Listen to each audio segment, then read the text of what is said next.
I always thought my neighborhood was a safe and peaceful place. The white picket fences, the neatly trimmed lawns, and the friendly smiles of my neighbors created an illusion of tranquility. Little did I know that behind those closed doors lurked a predator, a serial killer, waiting to strike. It started innocently enough, with a few unsettling incidents that sent shivers down my spine. Strange noises echoed through the night, muffled screams that would abruptly fade into silence. I dismissed them as figments of my imagination, attributing them to the wind or the creaking of old houses. But deep down, I knew something was horribly wrong. One evening, as the sun dipped below the horizon, casting long shadows across the street, I spotted him for the first time. He stood beneath a flickering streetlight, his figure cloaked in darkness. His eyes, illuminated by the dim glow, pierced through the night like cold steel. A chill ran down my spine as I caught his gaze, a gaze devoid of any remorse or humanity. With a quick, furtive movement, he vanished into the labyrinth of houses.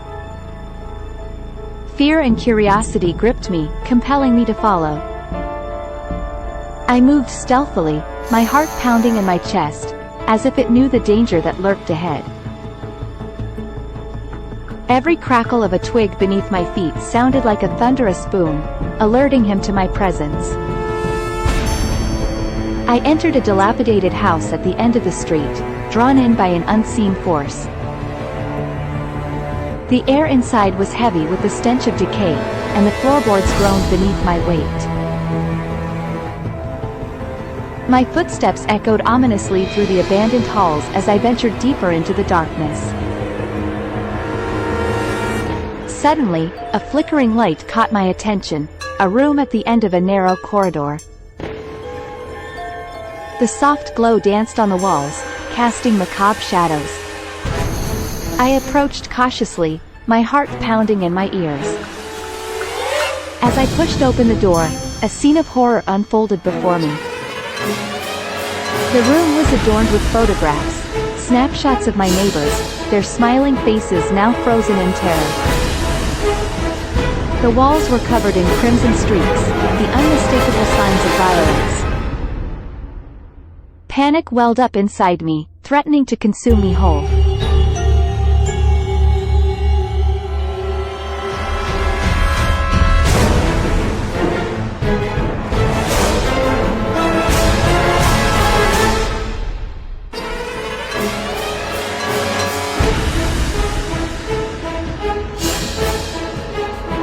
A noise from upstairs shattered the silence, freezing me in my tracks.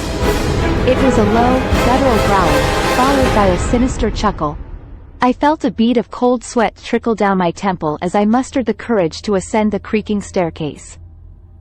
Each step seemed to protest against my presence, threatening to reveal my location. Finally, I reached the landing, and the growls grew louder. I followed their menacing chorus to a room at the end of the hall. Peeking through the slightly ajar door, I witnessed a scene of pure horror.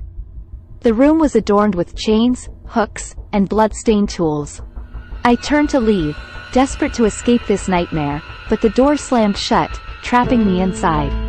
Whispers filled the room, disembodied voices that seemed to seep from the very walls. They spoke of the killer's insatiable hunger, his need to claim one more victim.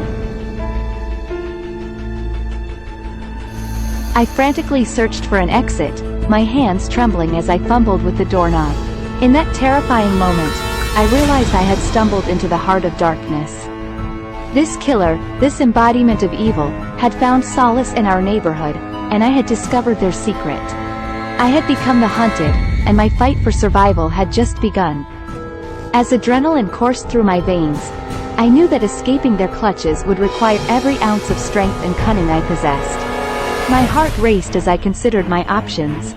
Should I run, call for help, or confront the monster before me?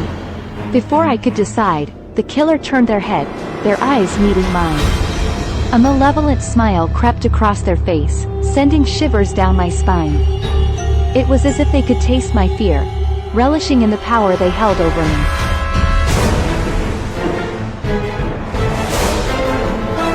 Time stretched on, each minute feeling like an eternity.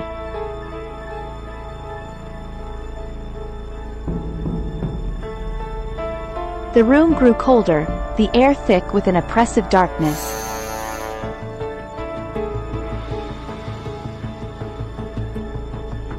His twisted smile sent shivers down my spine as he approached me with a deliberate, unhurried gait. Panic consumed me, my mind racing for a way out.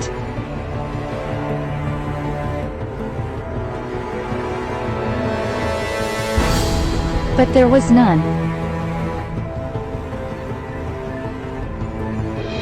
Oh my, what have I gotten myself into? I was too scared to think. I was trapped, a mere pawn in his sadistic game.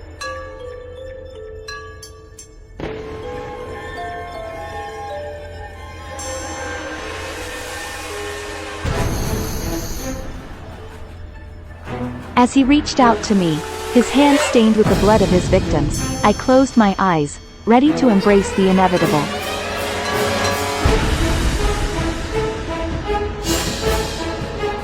But just as his fingers grazed my skin, I could see my life flash before my eyes. I earnestly wished the ground would open up and swallow me. From the dark, a thundering sound reverberated the room. It was a gunshot.